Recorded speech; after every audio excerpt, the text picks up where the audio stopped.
আজকে রয়েছি নাটোর চলন বিলে এবং নাটোর চলন বিলে হাজারো হাজারো হাঁসের রয়েছে, হাঁসের ফার্ম। তো এখন নাটোর চলন বিলে এসব জমিতে মেশিন দিয়ে পানি দেওয়া হচ্ছে। আর পানি দেওয়ার কারণে হাঁস দেখেন একেবারে ছেড়ে দিয়ে একেবারে খোলা জায়গায় হাঁস। এসব জমিতে ধান ছিল, সেই ধান অনেক ধান ছাড়া থেকে যায়, ছাড়া পড়ার কারণে দেখেন এইসব জমিতে কিন্তু পানি দেওয়ার পরে এই হাঁসগুলো খাচ্ছে।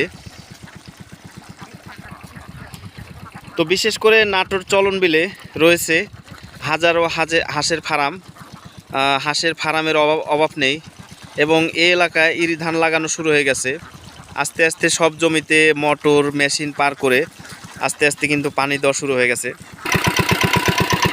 তো নাটোর চলন বিলে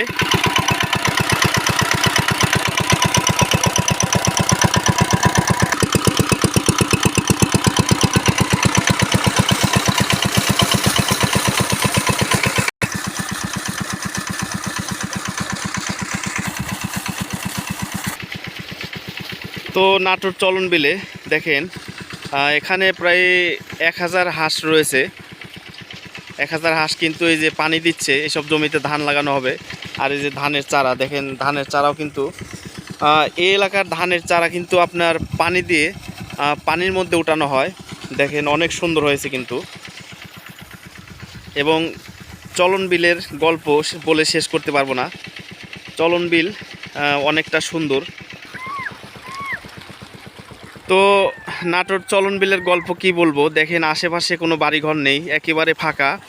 আর এই বিলটির সৌন্দর্য হওয়ার কারণ একটি, সারা বাংলাদেশে নাম হওয়ার কারণ হচ্ছে এই বিলটির সৌন্দর্য এক নাম্বার সারা বাংলাদেশে। এই কারণেই এক গ্রাম থেকে আরেক গ্রামে যাবেন, বিল জমি সব এক সমান, এক লেভেল, উঁচু নিচু নাই। তো দেখেন এখানে এই যে সব জমিতে পানি দিচ্ছে, পানি দেওয়ার পরে কিন্তু হাঁস খাচ্ছে।